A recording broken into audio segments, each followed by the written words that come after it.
had the idea that the American Cybernetic Society should give me the medal Warren McCulloch.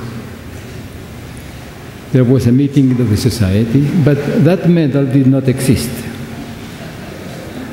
So he said, well, but we can take one of those cardboard discs that are the base of a pizza and put it Warren McCulloch medal and offer this to Umberto. And this would be a very good thing, because Umberto had some trouble with Warren McCulloch. And indeed, I had some trouble with Warren McCulloch. When I was working in MIT with Jerry Ledvin, there was a meeting of a society or a congress of psychologists, and they came, many people from MIT, and they did not invite Jerry Ledvin and me that were working there when we were developing all our work on the frog vision. And I was walking with Warren McCulloch in a corridor, and Warren said that they should not have invited you is understandable, but that they should not have invited Jerry Ledvin is inadmissible. And I became furious. Well, if you're going to invite Jerry Ledvin for a work that we are doing together, Jerry and I. Oh, but he is a professor here. Anyhow, I was furious and very angry with Warren McCulloch. Years passed, I was angry. He died, and I was angry with him. And then I was in Chile, and I had a dream. And I dreamt that I was climbing a ladder in a barn, opening this trapdoor, look inside, and there in the middle of the hay was Warren McCulloch.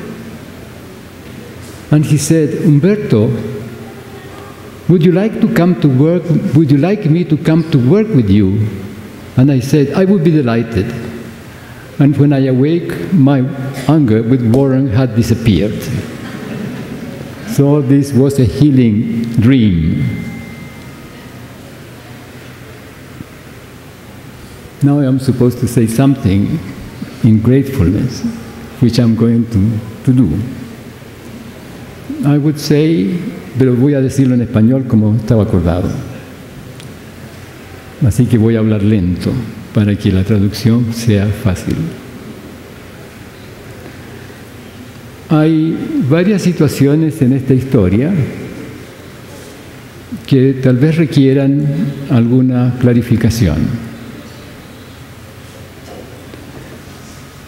Una de ellas corresponde al origen de la noción de autopoiesis como el origen de los seres vivos o la organización de lo viviente. Yo había regresado del extranjero de Estados Unidos, estoy hablando de 1960, y estaba dictando un grupo de clases en la cátedra de biología de la Escuela de Medicina del primer año en la Universidad de Chile. Y tenía a mi cargo una pequeña sección de 5 clases en las cuales hablé sobre la organización y el origen de los seres vivos. Yo era jovencito, tenía 32 años, y era capaz de todo, así que ciertamente iba a poder hablar de eso. Desarrollé mis clases Y al final, en el último momento, un estudiante levanta la mano y me dice: Señor, porque no me decían profesor, yo era un ayudante, Señor, usted dice que los seres vivos se originaron en la Tierra hará unos 3.800 millones de años. Entre paréntesis, yo estoy contestando la pregunta que yo escuché. Nunca tuve oportunidad de encontrarme con ese alumno de nuevo para saber si era efectivamente esa pregunta que yo escuché la que me hizo. Pero lo que yo escucho es eso. Usted dice que los seres vivos se originaron hace 3.800 millones de años. ¿Qué se origina hace 3.800 millones de años? De modo que usted puede decir ahora que los seres vivos se originaron entonces. Yo estoy allí y me encuentro con una pregunta que no puedo contestar. Me puse colorado varias veces,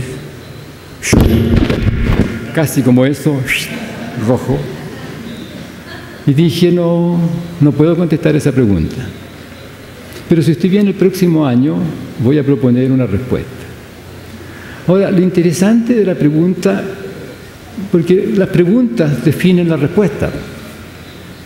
No, una pregunta no admite cualquier respuesta. O sea, si uno escucha la pregunta, uno sabe la respuesta que tiene que dar, que tiene que encontrar, digamos, para satisfacer la pregunta. Pero fíjense lo que dice la pregunta.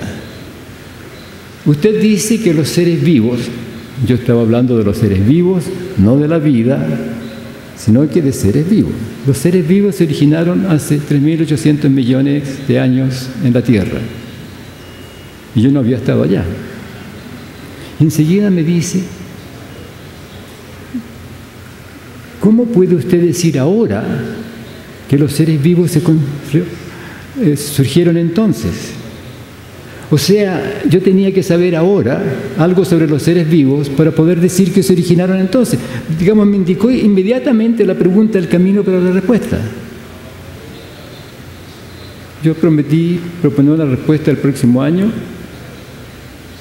pensando que me dicen, yo tengo que poder encontrar ahora la respuesta. Y ahora el presente me tiene que mostrar algo que se ha conservado desde el pasado. Eso es lo que yo escuché. ¿Qué se tiene que haber conservado desde hace 3.800 millones de años y que está presente ahora? De modo que usted puede decir que los seres vivos se originaron entonces. Ahora, de escuchar esta pregunta es muy interesante porque, bueno, miremos ahora. Entonces yo me dediqué a buscar en todas partes lo que se decía sobre los seres vivos. Y se decía, por ejemplo, los seres vivos están compuestos de moléculas de tales o cuales clases. Estoy hablando de 1960, está comenzando la biología molecular. Piensen que eso es un momento en que es muy distinto de ahora. En esa época todavía se pensaba que el origen de la vida era un suceder de muy baja probabilidad, porque la probabilidad de que se juntasen de la manera adecuada tantos grupos moleculares era muy baja. De modo que entre lo que uno encontraba en esa época sobre eso no podía ser una cosa espontánea porque la probabilidad era muy baja. O una numeración de las moléculas que componían a los seres vivos. Los seres vivos son sistemas moleculares compuestos por proteínas, hidratos de carbono, lípidos, aminoácidos, ácidos nucleicos, bla, bla, bla, bla. Y yo pensaba, ¿cuándo está completa la lista? Porque si yo no sé cuándo está completa la lista, no me sirve. No puedo yo pretender que tienen que haberse originado todas esas moléculas porque no sé cuántas son las necesarias y suficientes. En otros textos o artículos se decía que las características de los seres vivos y enumeraban una serie de características: irritabilidad, crecimiento, reproducción, en fin. Y nuevamente la misma pregunta me hacía yo: ¿cómo sé cuándo la lista está completa? Entonces me di cuenta que no podía ir por allí, que yo tenía que mirar otra cosa y que no sabía qué mirar. Entonces empecé a mirar las paredes de los laboratorios de biología celular. ¿Y por qué las paredes? Bueno, porque las paredes están decoradas con cosas que tenían que ver con lo que se pensaba en biología celular entonces. Y los laboratorios productores de sustancias químicas para laboratorio, en fin, para investigación, regalaban dibujos de los ciclos de producciones moleculares. Por ejemplo, el ciclo de la producción de la glucosa. Y lo interesante es que es un ciclo. Estaban los distintos procesos de la producción de la glucosa, entraba por aquí, por un lado, digamos,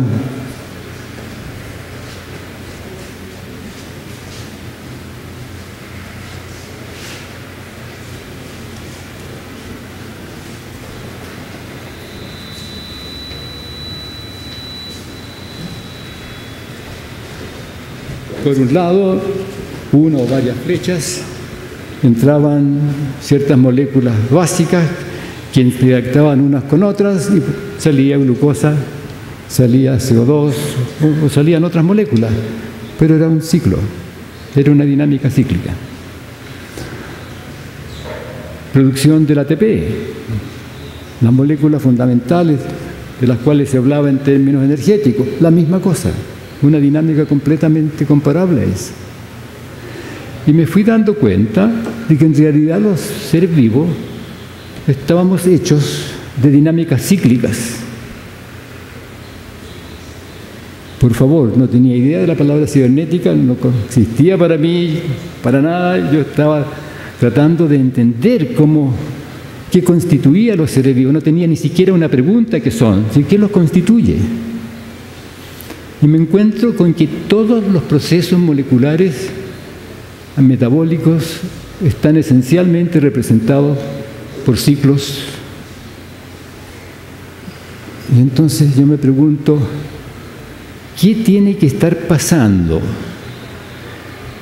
en la dinámica molecular de un ente que yo llamo ser vivo para que yo diga que es un ser vivo?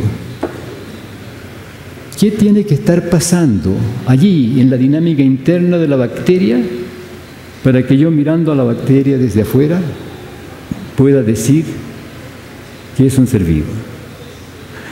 Nótense que esto no es muy ajeno a la historia del pensamiento biológico, porque cuando nuestros padres y madres de la biología hablaban de los seres vivos y del origen espontáneo, tenían procedimientos que, si se satisfacían, aparecía un ser vivo. Si usted toma un conjunto de trapos viejos, escoge un lugar oscuro y pone esos trapos viejos allí y los deja estar una semana, salen ratones. Si usted toma un trozo de carne y lo cuelga en tal parte y lo deja estar ahí, aparecen moscas. Surgen espontáneamente larvas de mosca. Lo que yo quiero destacar no es que eso era un error, pero estoy tratando de mostrar que ya la pregunta estaba en términos de lo que tenía que pasar para que, si eso pasara, aparecía algo que no estaba allí antes. Entonces lo que yo me pregunté, ¿qué tiene que estar pasando en la dinámica molecular en un ente de hace 4.000 o 3.800 millones de años? De modo que yo lo miro y digo que es un ser vivo. Fíjense que implica esto una doble mirada. La mirada a la dinámica interna y la dinámica al espacio relacional. Pero si yo estoy tratando de contestar la pregunta del estudiante, tengo que tener una tercera mirada, la mirada a lo que yo estoy haciendo, a lo que yo me estoy preguntando. Y una cuarta mirada a la dinámica histórica. ¿Qué se tiene que haber conservado durante 3.800 millones de años? De modo que ahora yo sé lo que se originó. Y me fui dando cuenta que en realidad lo que pasaba allí era que los seres vivos se producían a sí mismos y que eran dinámicas cíclicas. y que en ese proceso todo podía cambiar, salvo la dinámica cíclica de procesos cíclicos que constituía ese ente molecular que yo al mirarlo desde afuera podía decir que era un ser vivo. Yo cuento esto no como una anécdota. Estoy diciendo algo mucho más que una anécdota, y si hubiese estudiantes aquí yo estaría encantado de que estuviesen escuchando. Porque estoy diciendo que en general las preguntas nunca son banales. Las preguntas de los estudiantes nunca son banales. Las preguntas de los colaboradores nunca son banales. Porque cada persona hace sus preguntas desde un espacio en el cual lo que pregunta le hace sentido. Mi tarea como profesor, si tengo estudiantes, es esa. Y mi tarea, si tengo un grupo de trabajo, es también entender, darme cuenta de dónde esta persona me está preguntando algo, porque aunque yo no lo entiendo todavía, me lo está preguntando desde algún dominio en el que para él o ella la pregunta es válida. El resultado es que en ese proceso, escribí incluso diciendo que los seres vivos eran sistemas dinámicos cíclicos en los cuales que eran unidades discretas, dinámicas cíclicas, en las cuales todo podía cambiar menos la dinámica cíclica de su composición.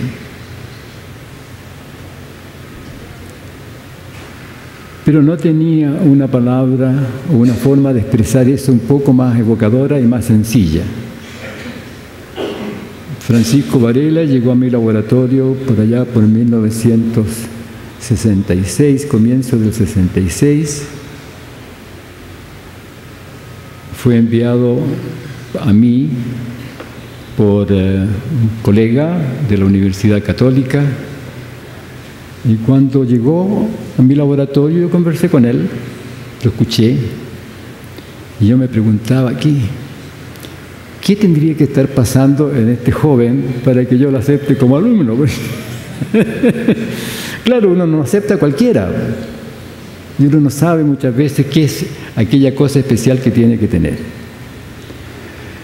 Y en algún momento le pregunto, Francisco, ¿qué es lo que tú realmente quieres hacer en tu vida como científico? Y entonces me contestó, quiero explicar el psiquismo en el universo. Yo dije, bienvenido. Maravilloso. Una tarea infinita. ¿Qué más quiere uno que un estudiante que está abierto a hacerse preguntas abiertas al infinito? Que en algún momento tendrán un carácter u otro, pero eso va a mantener su atención y su guía en su reflexión. Entonces lo acepté como estudiante y le dije, pero primero te voy a pedir que repitas algunos experimentos importantes en la visión, porque la repetición de un experimento siempre abre la posibilidad de ver cosas nuevas, a pesar de que el experimento sea clásico y uno sepa exactamente lo que es. Así que lo acepté en mi laboratorio. Pero en esa época yo estaba también estudiando la visión de colores. Por favor, estoy hablando de la década de 1960.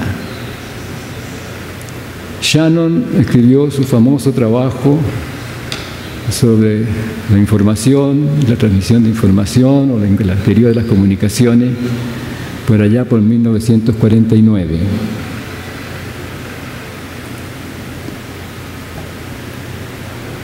De modo que en los comienzos de la década del 60, el pensamiento estaba impregnado en el tema de las comunicaciones, pero en el comienzo, el tema de la información en el comienzo de eso.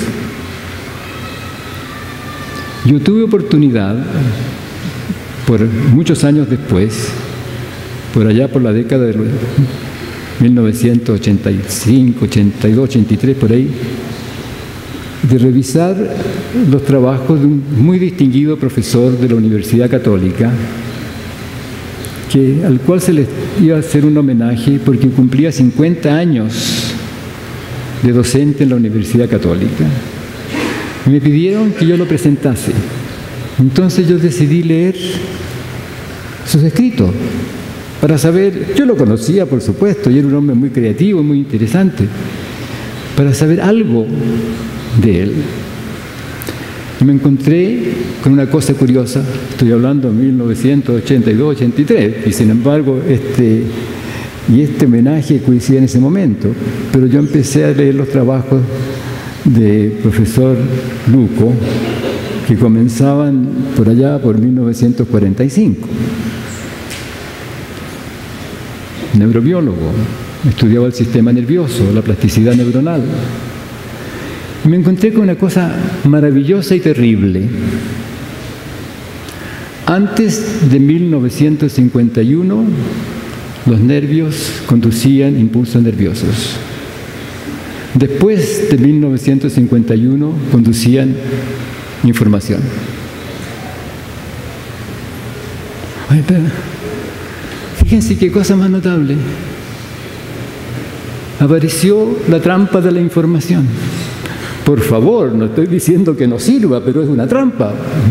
Si yo empiezo a pensar que el nervio no conduce impulsos nerviosos, sino que conduce información, yo trato de entender qué es lo que se quiere decir con eso.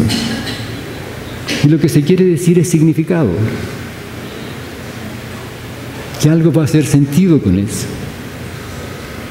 Y empezó a entrar el tema de la información en la psicología, en la sociología, en la fisiología, por todos lados. Muy bien. 1960, época de la información. Yo estoy estudiando el sistema nervioso y quiero descubrir cómo el ojo, el sistema nervioso de un animal, de la retina, capta los colores y distingue los colores. Y por supuesto dentro del pensar de la información. Yo no era totalmente inmune a eso, tenía signos de interrogación, pero no como ahora. O sea, ahora nos parece una cosa mucho más comprensible, pero el mundo era distinto. 50 años atrás. Y lo que yo hacía era poner electrodos en el nervio óptico de una paloma, proyectar colores en una pantalla y registrar de células ganglionares, que son las células de la retina que envían su axón al cerebro. Y yo pensaba que me iba a encontrar con neuronas de la retina que respondían de una manera unívoca a los distintos colores.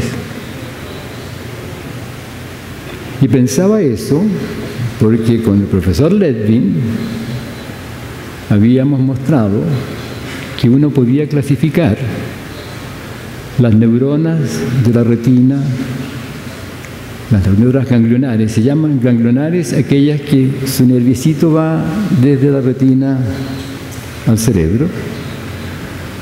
Uno podía clasificar las neuronas de la retina según su respuesta a objetos externos.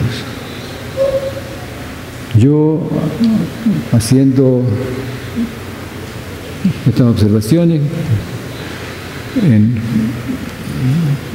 en secreto, el profesor Ledvin había salido por 5 días del laboratorio, había tenido que ir a Washington, en fin, temas de grants y subsidios. Habíamos desarrollado todo un sistema de registro porque él había observado ya desde antes, ya hacía desde los comienzos de la década del 40, Granit y otros habían mostrado que las neuronas respondían al encendido y apagado de la luz.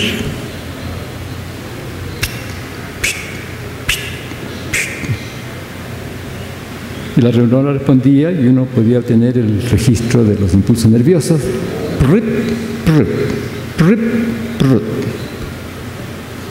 Entonces, claro, había que ver cómo se codificaba la información que la luz traía, de modo que la retina y el cerebro decodificaban la información para enseguida decir lo que había allá afuera. Entonces yo quería hacer lo mismo, así que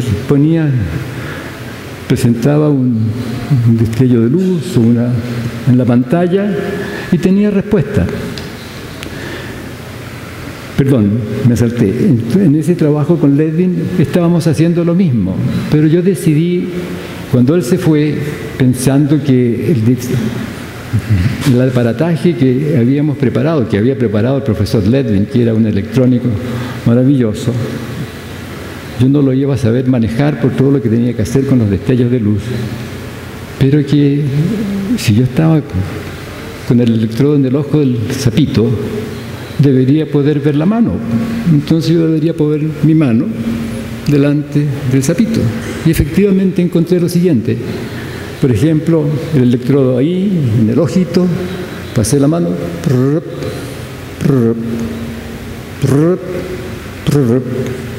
o sea, una neurona que respondía al movimiento de mi mano. Y de pronto me encuentro con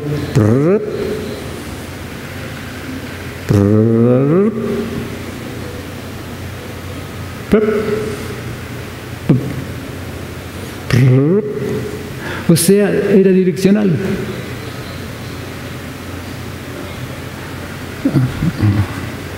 Respondía al movimiento en una sola dirección.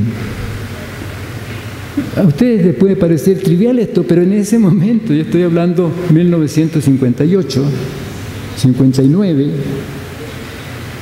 eso es absolutamente inconcebible. ¿Por qué? Porque la neurona distinguía en la dirección del movimiento, tenía que computarla en el ojo. O sea, la computación de la información empezaba en el ojo. Bueno, ahora pensaremos de modo distinta, pero en ese instante eso era sorprendente. Y yo hice esto en secreto, el profesor Ledwin estaba fuera. A los 5 días le muestro, mira lo que observé, y él dice: fantástico, vamos a cambiarlo todo, tenemos que cambiar todo el setup, todas las cosas que estábamos haciendo, rediseñar todo ese espacio del laboratorio para estudiar estas neuronas que tenían formas unívocas de responder a los movimientos del ojo. Disposición maravillosa a cambiarlo todo. Pensando en que el ojo de la paloma, con quien después estaba trabajando en 1963-64, yo debería encontrar neuronas que respondiesen de una manera unívoca a los distintos colores especificados por sus energías espectrales en la pantalla. Nunca encontré eso. Todas las neuronas respondían a todos los colores. De distinta manera, un poco más, un poco menos, pero todas respondían a los distintos colores. Entonces, claro, el tema de la computación aparece de nuevo. Y yo me pregunté así, a lo mejor la actividad de la neurona no se correlaciona con el color en términos de energías espectrales, sino que con el nombre del color. Y cuando yo le dije a mis colegas que estaba pensando eso, me dijeron: porque el nombre es una cosa artificial que uno pone así nomás. Blue, azul, bleu, qué sé yo. Pero tuve ese experimento para ver si eso era cierto. Y encontré que efectivamente uno podía mostrar que la actividad de la retina se correlacionaba con el nombre del color. Pero el nombre tiene que ver con algo que hace todo el sistema nervioso. Entre paréntesis, uno puede enseñarle a la paloma con el picoteo que le dé a uno el nombre del color de la siguiente manera. Resulta que una de las más maravillosas ilusiones que uno puede tener en la vida cotidiana son las ilusiones cromáticas. Colores que uno ve donde no están. Y una forma muy fácil de eso es una lámpara con luz roja, una lámpara con luz blanca y un objeto que da sombra a las dos lámparas. La sombra a la luz blanca recibe luz roja, La sombra a la luz roja recibe luz blanca y se ve verde. Entonces la pregunta es, ¿responderá la paloma en la actividad de sus neuronas y en su conducta de la misma manera a un verde espectral que a un verde que es una ilusión cromática? Esta sombra, la luz roja, recibe luz blanca, pero se ve verde. Y sí, quiere decir que la paloma responde al nombre del color. Verde, ilusión cromática, o verde espectral, la misma respuesta. Y nosotros también. Le ponemos el mismo nombre. Pero eso me llevó a cerrar el sistema nervioso. El sistema nervioso opera como un sistema cerrado, haciendo correlaciones internas y cómo es que una salamandra al tirar la lengua captura un gusano. Porque si está haciendo correlaciones internas al sistema nervioso. Cuando ese experimento fue hecho por primera vez, la de rotar el ojo, a la salamandra, Roger Sperry le rotó el ojito 180 grados, le ponía un gusanito delante y la salamandra tiraba su lengua con una desviación de 180 grados. Interesante. Y la pregunta que se hizo Roger Sperry fue, ¿aprende la salamandra a corregir la puntería? Y mostró que no. Bueno, yo repetí ese experimento, me hice la misma pregunta y tuve la misma respuesta. No. Pero con esta otra observación de la respuesta a los colores me di cuenta que era una mala pregunta. La salamandra no apuntaba al gusano. No estaba apuntando a una cosa externa, estaba haciendo una correlación interna. Y la pregunta que uno tenía que hacerse es, ¿cómo es que hay un gusano ahí cuando la salamandra tira su lengua a la cual no le hemos hecho ninguna alteración? Y esa pregunta se contesta no en la fisiología, sino que en la historia.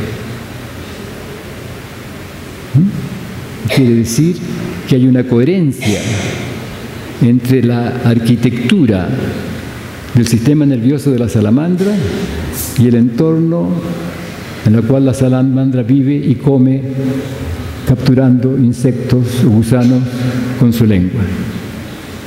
Y esa correlación histórica es la historia evolutiva.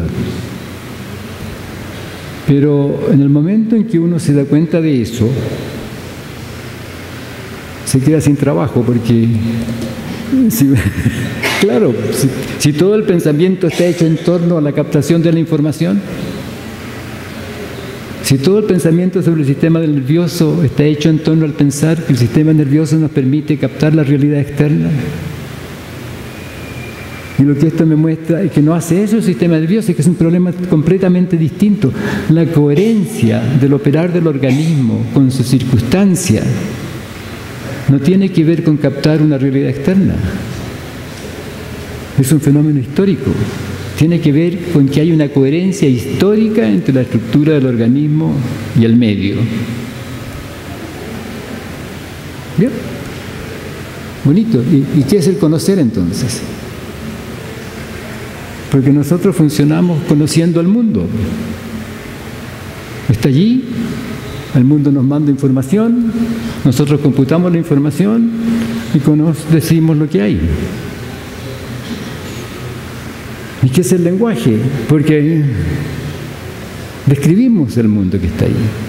Por favor, todo esto puede parecer banal, trivial, infantil, pero estoy hablando de 1965, 66, 67, otro momento de la historia.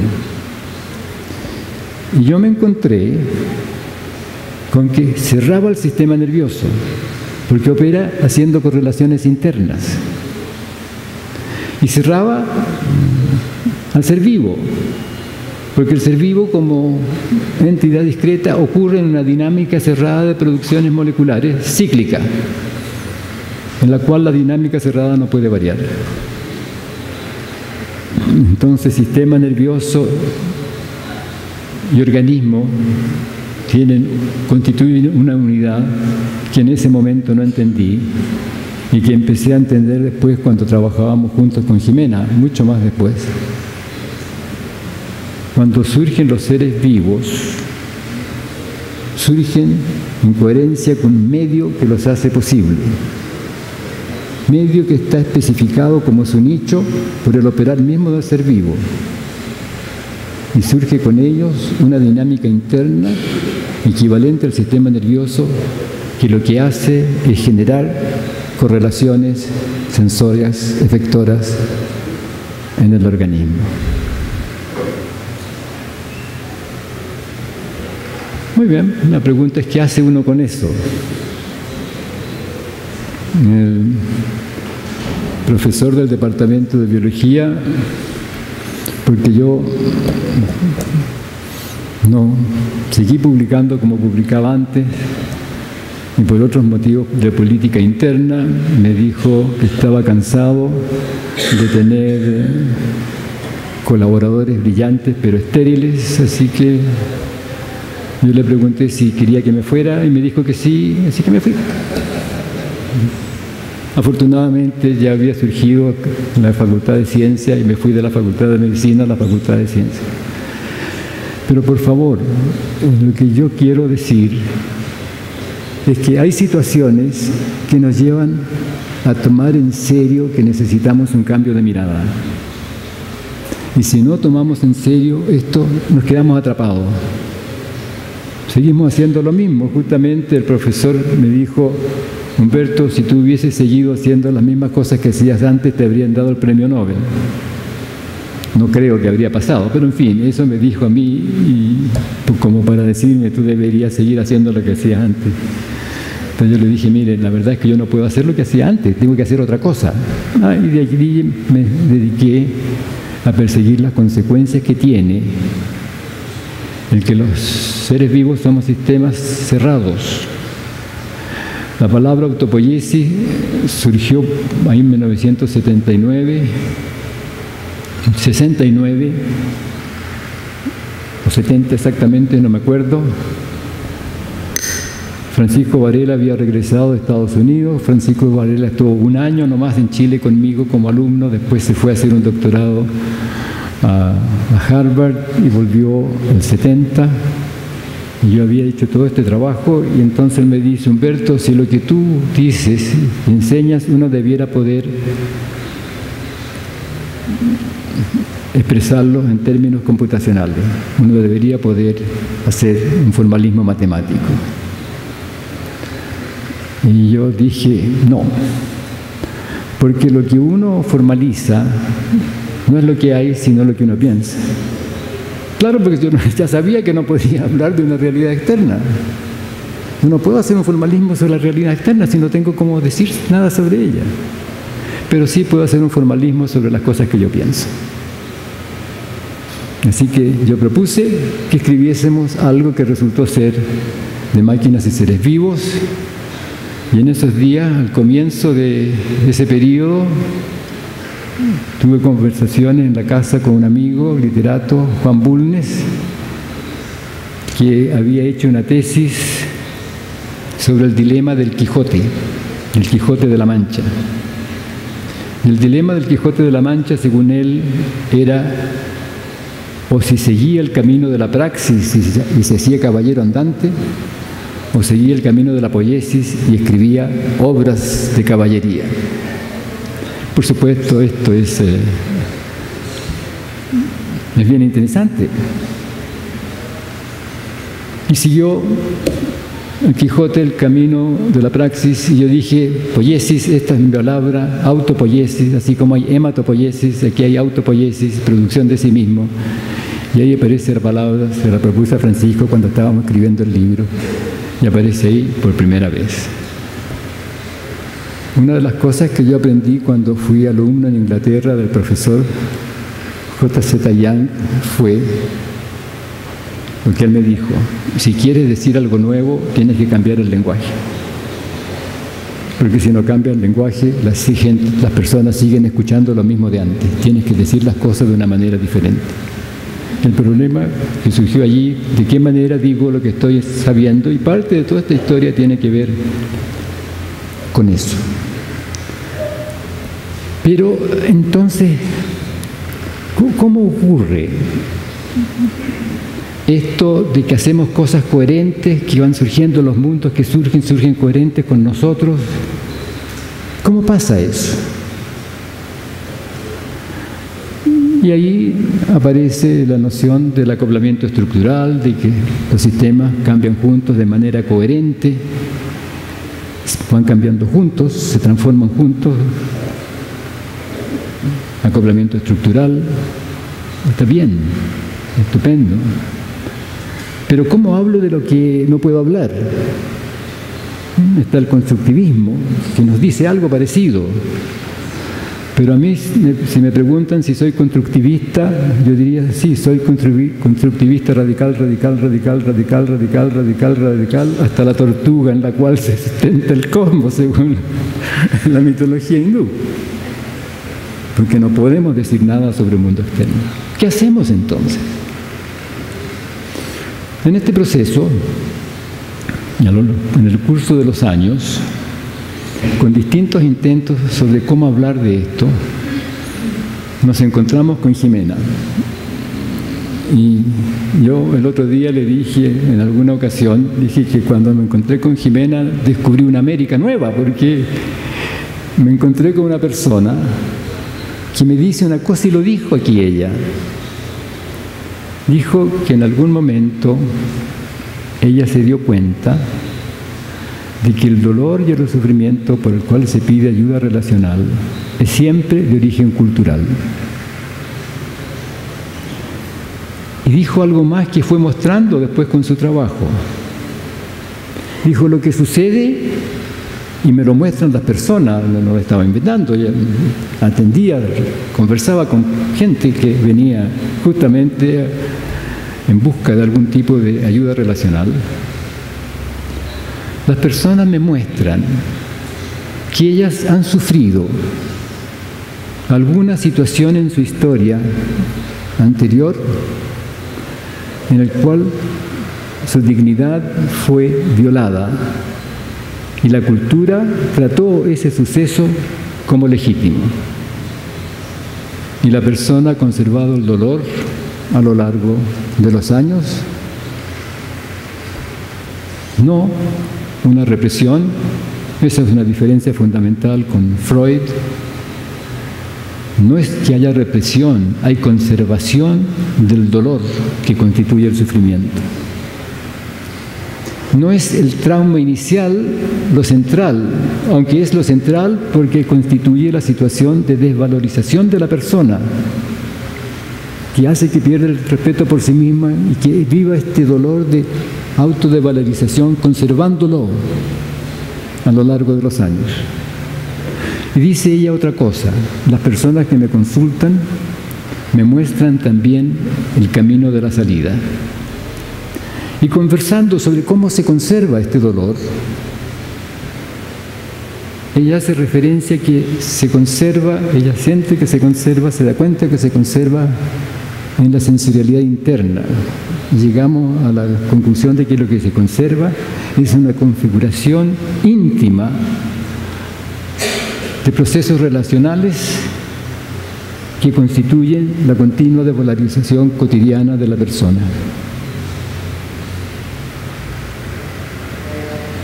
Una configuración de la sensorialidad íntima que se conserva. Nosotros hemos hablado algo de eso hoy día al hablar de cibernética en tiempo cero. Pero en ese momento no había cibernética en tiempo cero. Pero si uno toma en serio esto, y toma en serio otras cosas que habíamos dicho antes de alguna manera, que tiene que ver con las emociones, como modo de conducta relacional, etc. La historia de la conservación del vivir a lo largo de la historia de los seres vivos. va permitiendo darse cuenta de que el tema de la conservación es fundamental en la historia de los seres vivos. Los seres vivos somos sistemas conservadores.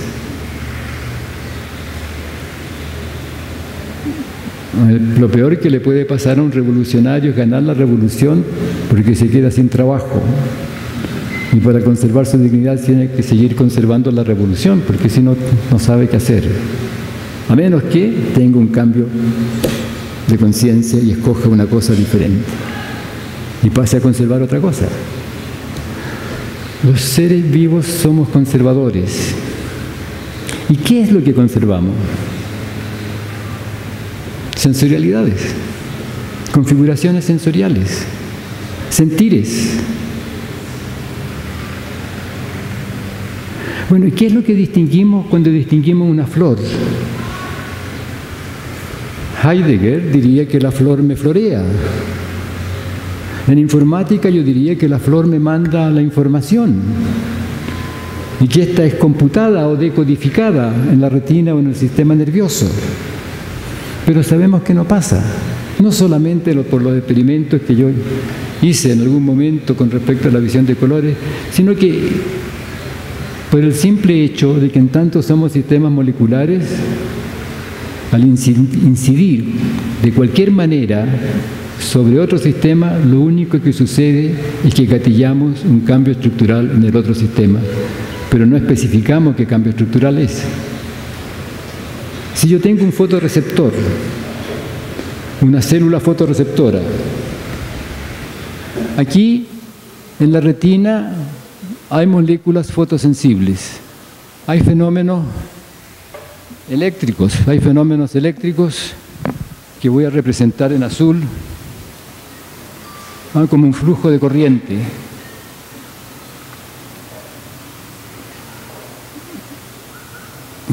Que cuando se altera la permeabilidad de la membrana, cambia.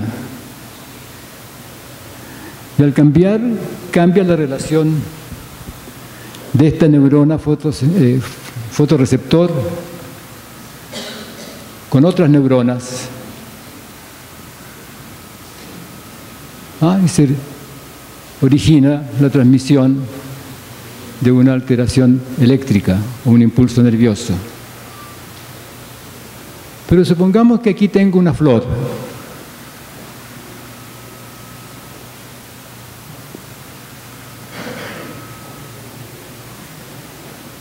Y aquí está el sol. Sonriente. Y un rayito de sol viene, llega a la flor, se refleja y llega al fotorreceptor. ¿Qué pasa en el fotorreceptor? Solamente un cambio estructural.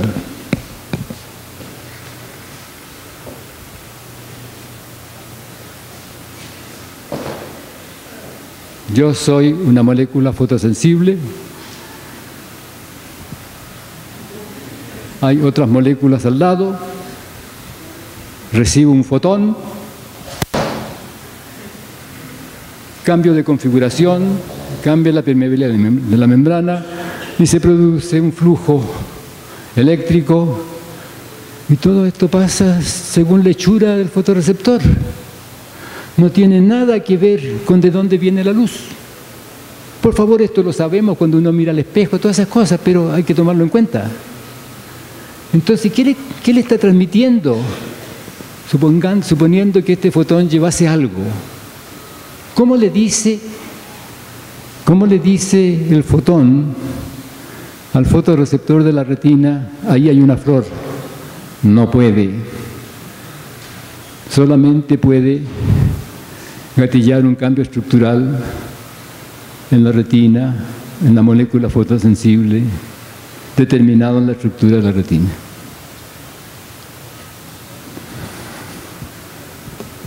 Entonces, ¿qué es lo que pasa cuando decimos que vemos una flor? O cuando distinguimos lo que quiera que distinguimos. ¿Qué es lo que sucede? un cambio en nuestra sensorialidad. Porque esto empieza aquí, ¿no? Pero resulta que la estructura de la retina manda impulsos nerviosos al cerebro y en el cerebro y entonces pasa eso, flor. Uno dice, claro, computó la información, pero ¿qué información? Cuando no tenemos ninguna manera para afirmar de que este fotón o este conjunto de fotones lleva algo. Todo lo que pasa está determinado en la estructura del sistema nervioso o del organismo. ¿Y qué hace? Ya voy a terminar, no sé, estoy terminando. 5 minutos, estupendo. ¿Qué es lo que sucede? Cuando algo incide sobre nosotros, cambia nuestra sensorialidad. ¿Y de qué hablamos entonces cuando decimos hay una flor de nuestra sensorialidad? No estoy diciendo que yo no pueda explicar el que aquí llega luz y la luz me llega a mí. Yo puedo hacer esa visión, pero cada vez que hago eso, ¿de qué hablo? De mi propia sensorialidad. De la sensorialidad, mire, si usted hace esto y esto y esto, ¿y qué es si usted hace esto, esto y esto? Sino que una descripción de los cambios sensoriales que tiene que pasar en usted, de modo que tenga otros cambios sensoriales diciendo, sí, hizo un bonito dibujo. O sea, todo tiene que ver con nuestra sensorialidad y cambios en nuestra sensorialidad que no son de cualquier manera. Nada es azaroso. El azar es una noción cognitiva que tiene que ver con nosotros, cuando no podemos argumentar de alguna manera que digamos que es lógica que algo pasa ahí. Y cuando hablamos de probabilidades, para poder hacer las computaciones que hacemos con un cálculo de probabilidades, el trasfondo no puede ser caótico. Tiene que ser regular de alguna manera que no sabemos cómo describir, incluso en la física cuántica. Y eso es interesante. Y por eso este tema de la cibernética en tiempo cero, del cual hemos hablado, es interesante porque nos encontramos con una dinámica conservadora. Cada vez que hay un proceso cibernético, una secuencia de recursiones, de procesos recursivos, se da un flujo de conservación de ninguna intención en las dinámicas moleculares, en las estrellas, en cualquier parte del cosmos, en nosotros.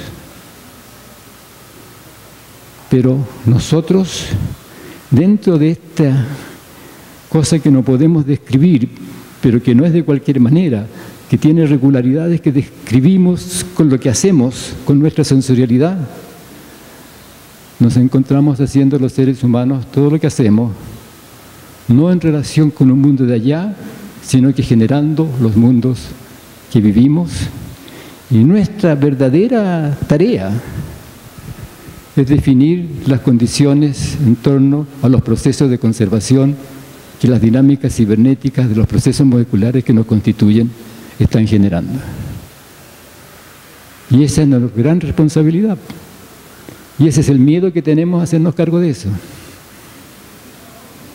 Porque los mundos que generamos, siempre los generamos, no están ahí. ¿Cómo?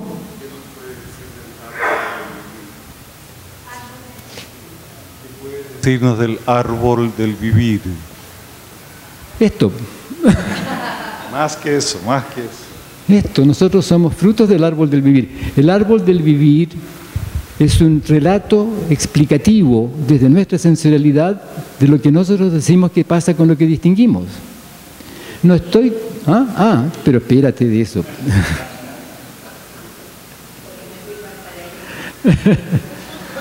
Porque lo que no podemos negar... tenemos que irnos, tienes razón. Lo que no podemos negar es que no vivimos un mundo caótico. Vivimos un mundo que sigue un orden u otro según las cosas que hacemos. Y esa es nuestra gran responsabilidad. Y sobre esto habla este libro que vamos a publicar dentro de poco a lo largo del mes de noviembre o diciembre, que se llama el árbol del vivir. No el árbol de la vida, no el árbol del conocimiento, el árbol del vivir y los frutos del árbol del vivir. Y muchas gracias por este premio. Ustedes han sido gentiles al escucharme esta historia. Estoy profundamente agradecido. Feliz.